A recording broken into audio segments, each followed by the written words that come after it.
Dan berikut daftar 10 kasus korupsi dengan nilai kerugian negara terbesar.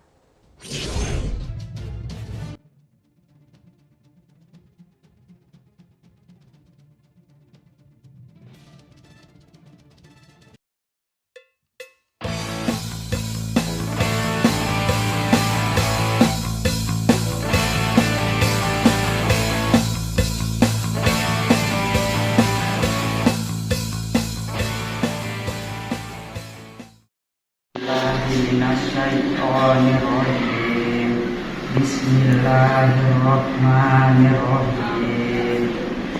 Alif Lam Mim. Bagaimana bacaan saya, Ustaz? Jadi ini tuh ada beberapa kesalahan di ini. Zalikal kitabul la raiba fi. Sebenarnya di sini harus kita berhenti antara kitab atau bukan di fi-nya, karena ini ada tanda bacaan di sini diharuskan kita berhenti. Oke. Terus mungkin panjang pendeknya masih harus diperbaiki lagi.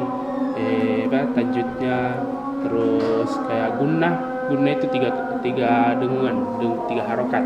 Jadi contohnya Innal ladzina kafaru sawa'un 'alaihim a'anzartahum am la tunzirhum la yu'minun. Jadi begitu ya, Dek. Jadi kalau ketika kita membaca Al-Qur'an, kita harus sesuaikan dengan gunanya, harokatnya, tajwidnya, dan panjang pendeknya, baik tempat berhentinya di mana. Oke? Sudah paham? Paham, Pak Ustaz. Oke.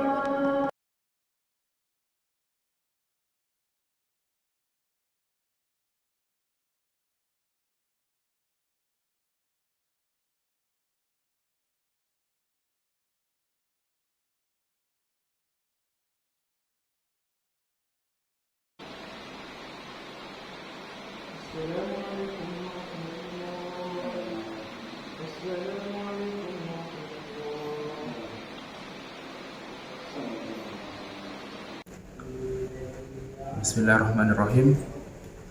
Perkenalkan, nama saya Farel Ramadan, sekaligus mahasiswa dari Universitas Muslim Indonesia, sekaligus salah satu pengurus di Masjid Al-Adawiyah.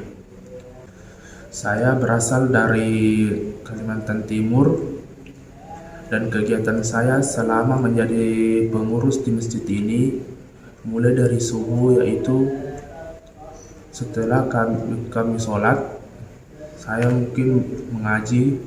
Setelah jam 7 saya siap-siap untuk kuliah. Setelah saya selesai dari kuliah, saya pun kembali ke sini untuk biasanya saya menjadi imam ketika sholat zuhur dan asar. Dan ketika sore biasanya ada anak-anak yang untuk mengaji di sini. Setelah di sore hari, saya mungkin bersih-bersih di masjid, sekitar pekarangan masjid maupun di dalam masjid. Setelah itu, mungkin ketika waktu maghrib dan isya, di antara waktu itu saya mengisi waktu luang saya dengan membaca buku ataupun murojaah hafalan. Baik, bagaimana tanggapan Anda tentang korupsi saat ini? Korupsi adalah kegiatan yang memperkaya diri maupun ke orang lain, sehingga merugikan suatu negara maupun suatu kelompok. Korupsi ini sangatlah berdampak bagi orang-orang yang bersangkutan, baik masyarakat maupun suatu organisasi, karena dapat merusak suatu sistem. Maka dalam hal itu sebenarnya pemerintah harus memperbaiki sistem mereka dalam menyelesaikan masalah ini. Dikarenakan kita lihat dari beberapa bulan terakhir ini banyak sekali pejabat-pejabat yang korupsi, baik dari menteri maupun dari daerah-daerah lainnya. Saya kira pemerintah ini harus memberikan tindak tegas atau memberikan sanksi yang lebih berat kepada para koruptor ini, sehingga mereka lebih waspada atau lebih takut akan perilaku korupsi ini. Sehingga saya berharap kepada pemerintah untuk memperbaiki sistem sehingga mereka tahu bahwa korupsi ini sangat merusak ekonomi masyarakat. Bahkan bisa masyarakat itu tidak percaya akan pemerintah, bahwa pemerintah ini seakan-akan cuma mengambil hak dari masyarakat. Mungkin itu saja pendapat saya tentang korupsi saat ini. Baiklah, pertanyaan keduanya Bapak, bagaimana tanggapan Bapak tentang mahasiswa yang mempelajari mata kuliah anti korupsi?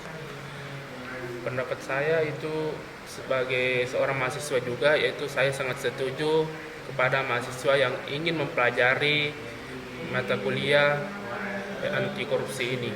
Karena ketika kita mempelajari sesuatu ilmu, maka kita bisa menerapkannya dalam kehidupan sehari-hari.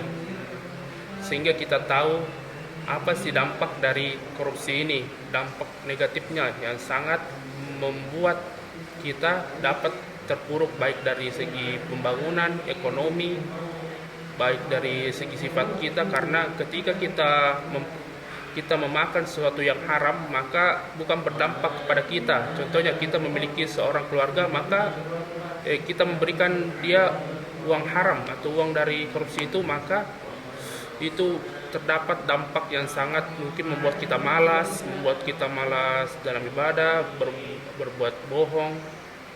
Jadi saya sangat mendukung untuk mahasiswa yang mempelajari materi anti korupsi ini.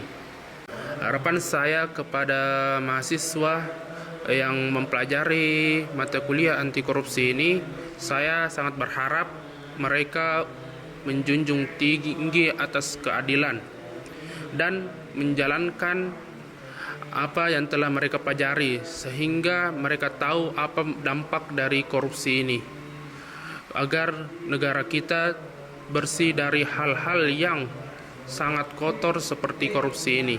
Sekian, Assalamualaikum warahmatullahi wabarakatuh.